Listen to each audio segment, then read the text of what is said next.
Hi everyone, this is Srijita Hassan, Project Coordinator from School of Entrepreneurship Development. Today we have a very special guest, Anthony Tan Huat, former former executive director of CETDM. Hi Anthony, lovely meeting you. Hello. How are Good. I'm good. you? Okay, so today we will be doing a little Q&A session on the professional insights and also student insights, how you'd like to provide suggestions to the present students. Okay, so during your student life, which key skills do you focus on? Okay. I was a student in university from 1984 to 1988. I'm very sure that most of you were not even born. I don't know whether your parents were born. So, um, well, for me at that time, what was important was actually making friends. Um, and I'm glad to say that I have friends from my university days who are still in contact with me and my wife. My wife happens to be also from my university. We are very close friends who studied with us. They are now family friends. One of the things that I keep reminding younger people whenever I have a chance is um, when you go to a university, and of course your um, primary objective is to get a degree, but more importantly is uh, beyond the degree are the people that you learn how to work with, and I think that is what is more important to employers, how well you work within a team or group. They are now family friends. Oh, And yeah, quite that's right. often, yeah, and sorry, Yeah, but yeah. quite often, when I ask people generally what percentage of your degree or whatever you studied for your degree you actually use in your work, they're lucky. I think they're lucky if they use even 25% of what they studied. Yeah, yeah, right. Well, I think making friends and meeting like minded people is equally important. Yes. Yeah, so which extracurricular activities do you suggest students to engage in? Well, if you have a opportunity of joining a debate club, um, these days I do not know what's the flavor of the bun within universities today.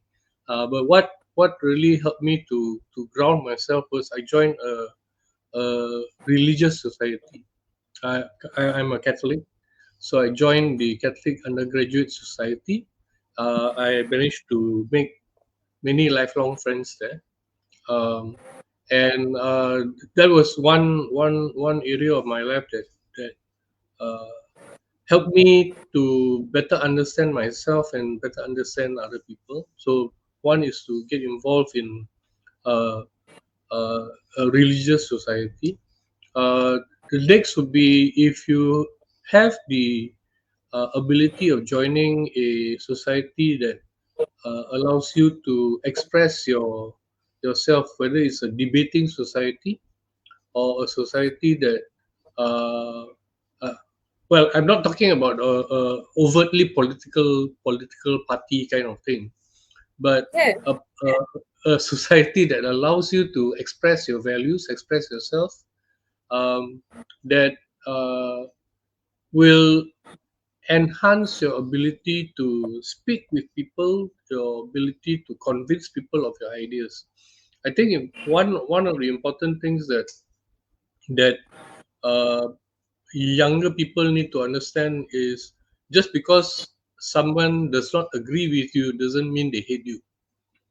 Just because someone has an opposite view, it means that they do not want to listen to you. No, I think I believe that we need to listen to different perspectives. hear different arguments to finally come up with, okay, what do I agree with? I can disagree with certain things, I can agree with certain things, and it's up to me to do that, but I do not have to be violent about it. Yeah,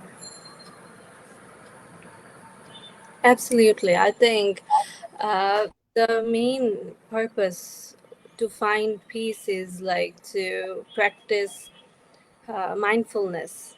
That Hmm. religion leads us to mindfulness. Yeah, absolutely. Yeah. Okay, so which financial skills should students essentially practice from their early life? Okay. It so happens that next month on the 9th of May, I'm actually conducting a training with people from my former organization on personal sustainable financing.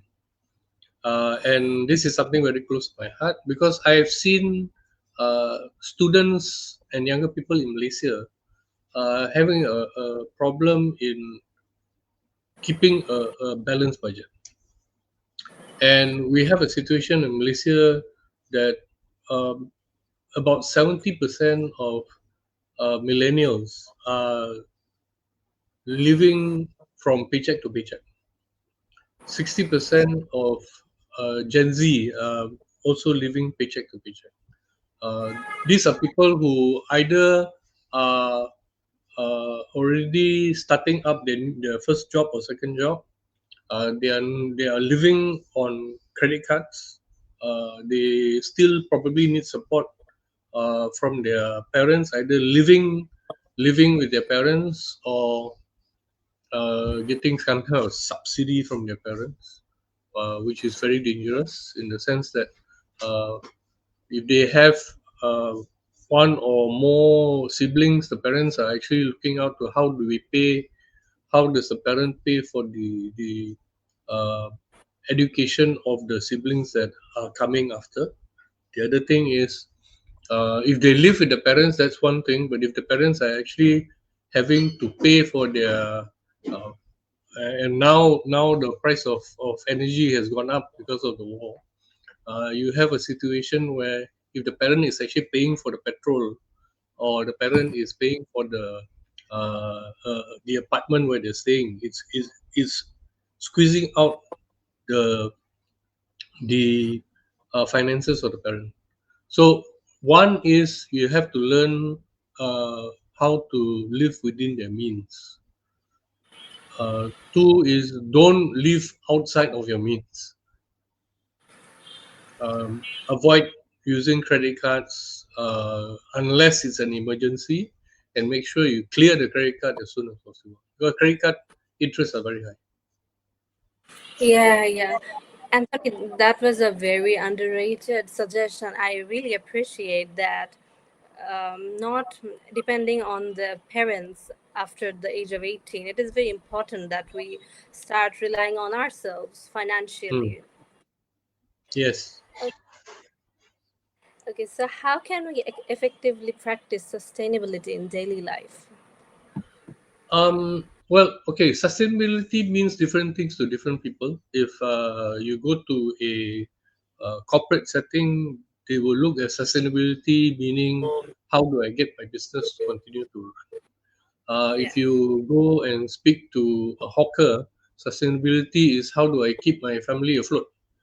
But for me, I would like to believe that the basic understanding of sustainability of using the resources today and leaving enough resources for the next generation is the very very basic of sustainability. So to be sustainable in today's world, I think that we need to look beyond dollars and cents. We need to look at how uh, we conduct our life. So, for example, how many people actually do proper recycling? And when I say proper recycling, when people talk about the three R's, is reduce, reuse, recycle. Now, when I was growing up in the 1960s, 1970s, uh, we used to buy biscuits in uh, tin cans, and Yeah, so my father would actually make those scoops for sweeping, cutting the can with a can opener, knocking it down with a hammer, and then buying a pole and knocking two nails into it, and that's your scoop. We practice uh, reusing. We practice reducing because we didn't believe in buying unnecessary things, and we recycle only when we could not use that item anymore. Unfortunately, today, and I'm referring to a conversation I had with someone yesterday in a coffee shop. If you're an engineering student, uh, you would probably come across this term, uh, engineered to last and engineered to fail. So if you buy a LED bulb, the actual lifespan of the LED bulb is between 25 to 50 years, yeah, right? But yeah, yeah, most companies actually design it so that it blows within 2 to 3 years or even earlier. So that's yeah, yeah, designed to fail. You have companies, handphone companies, and I'm not afraid to mention Apple, that purposely runs an update so that your handphone that normally lasts for a day, will the battery will actually what they call cut off within 1.5 hours, because they want to induce you to buy a new one. So yeah, that's no longer sustainable. It's no longer sustainable. So the danger that actually comes about is when engineer that is supposed to design to last starts understanding I design to fail, or yeah, engineer who is supposed to be designed to fail starts looking at it as designed to last. So one of the companies that used the philosophy of design to last was a German company called Telefunken. They built very good color TVs, to the point that if you buy one color TV, you do not change your color TV for the next 20 years. wow, that's great. Yeah. Okay. So what has happened is that company still exists, but it no longer manufactures TV. It has actually downsized and has gone into different kind of business model. Uh, the other thing is, today even TVs are designed to fail, because 42-inch TV or 55-inch TV today, the components are made with very I would say lower grade components compared to the earlier ones that came out, and those components are probably built to last maybe 1.5 years, 2 years. So Yeah, when that's right. I don't know whether this also happens in Bangladesh. You go to a electronics store, you buy a TV, and they say, okay, the TV has a warranty of, say, 2 years. Yeah. So if you want extended warranty for the TV, you pay Mm-hmm. an additional amount, say 5% for every year they extend up to a maximum of 3 years. So the example I can give is I bought two 1 horsepower Sharp air conditioners. It came with a 2 year warranty. Yeah, 2 year warranty, and then I paid an additional amount for plus 3 years. So total of 5 years warranty. So happened end of last year, one of them, the sensor didn't work. So I tried uh, in my bedroom. I went in my son's bedroom. I tried. It works there, but doesn't work in my bedroom. Called up the company that I bought it from. They called the service company. The guy came, changed the sensor, and the label was free. But if I had to pay for the labor and the component, it would already have been about uh, one third of the additional warranty that I paid. So it was true. Yeah. Beginning of this year, the compressor gave way in my son's air conditioner. Again, the people came to check. The compressor alone would have been the cost of the 3 years additional warranty for both aircons. Plus, I would have had to pay the what do you call the labor. So in a period of I think 6 months, I actually got back my warranty additional warranty payment. So this is the thing that I find happening today. There are a lot of equipment, and unfortunately, it's electronic based equipment that ends up becoming faulty. There is not a culture of repairing electronics generally worldwide. There are some communities where they actually have this kind of a community repair workshop where people bring in their electronic goods for repair. But generally, people are no longer interested in repairing older item or getting a second-hand item. No more. So this is in a sense, the whole idea of sustainability is actually getting less and less attention. Yeah, yeah, right. These days, we see that uh, we that people do not have the tendency to recycle. They always want to buy new stuff. Hmm. Yeah, and just an anecdote. There was a bridge in Italy.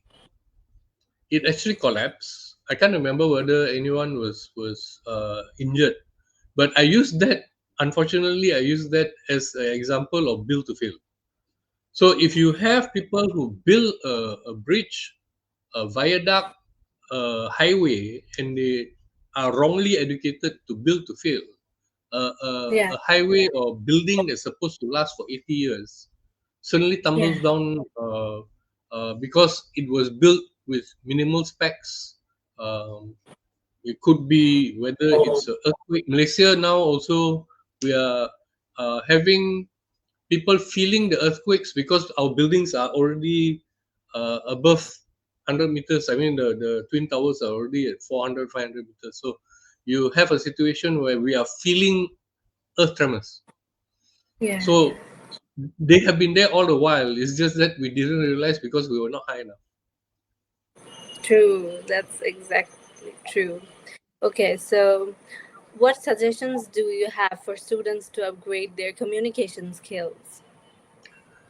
Um, well, I think you are a good example of someone who has used technology to communicate with someone who is outside of Bangladesh, because uh, I personally I am what do you call, very much a LinkedIn person. I'm very much a Facebook person. Um, uh, Maybe it's a bit dangerous. I do uh, entertain either accepting uh, friends, or I actually reach out to people either within my industry or outside my industry, just for the sake of actually keeping my network alive. So when we have, and to be quite honest with you, I received a message from a Bangladeshi student. I can't give you the name offhand. Who said, "Oh, Mr. Anthony, you're actually on our, you're actually giving a talk. This talk." And I had no idea he was actually linked over to the university. So that was a very pleasant surprise for me. The communication, one of course is communication through the the the apps that we have. but I think more importantly is to have this, uh, whether it's one to one or one to a few kind of communication, where soft skills need to be further developed, soft skills need to be honed. I think primarily because soft skills are not emphasized, especially within Malaysia, Mhm. our education system. I don't know whether it's similar to Bangladesh because we have the same colonial masters. The British came and left behind their education system, but whether that rote education, 1 plus 1 is 2, 2 plus 2 is 4. Um, when I was growing up, we used to have what do you call debates in class. Yeah. Today, I do not know where younger children or children in their lower secondary actually have a chance to share their ideas and argue their ideas, because the word argue now is equated with argument and being argumentative, not listening to someone in authority. So we've got to go beyond that and start to look at how can we get critical thinking actually come back. Um, I remember a time when if I were to fill up an essay, it's not so much the points that I present. The points may be actually wrong, but how I present the points. Do I give it a go in how I argue that these points are valid? But the points can be not valid. To me, that's okay. But it's easier to teach someone who may be wrong versus teaching someone who does not want to admit they're wrong. Yeah. And that's where I think the dialogue is very important. Yeah, yeah. That's true. I think you're right because acquiring soft skill in this era is extremely important to excel any job market or any academic results, everything. Yes. Yeah. Okay, so could you kindly enlighten us about the opportunities and collaborative prospects Malaysia offers for international students, especially for Bangladesh? Well, we have a number of private universities. On top of that, we have 20, excuse me,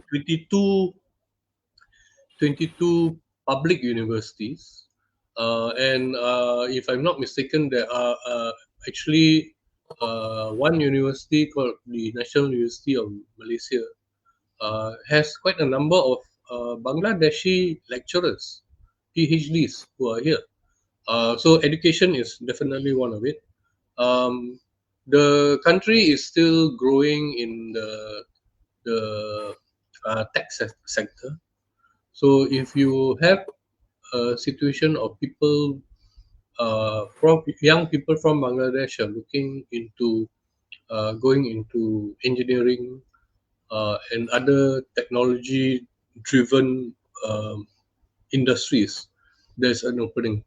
Uh, there's always a need for more doctors, dentists. We have a shortage of psychologists. I jokingly tell people that in the state that I grew up in, Malacca, where there are 300,000 adults, there are only two trained psychologists. Oh, Ah, which means at one point, one psychologist will have to go to the other psychologist to become a patient because there's only so many people they can treat. yeah. So we are in a dire shortage of people who are trained psychologists or trained psychiatrists. Um, it's a situation where we actually focus on too maybe in a way too much on uh, medicine physical medicine, and we took our train of thought away from mental health. So, in fact, a friend of mine who is a counselor in a private university has invited me to speak to a group of students next month, um, because I actually live with a condition called bipolar 2.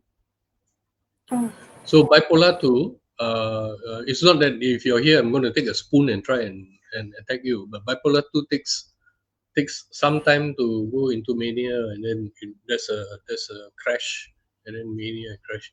So I've been on medication since 2014, and oh, uh, thank well, praise God, I have not had a relapse ever since.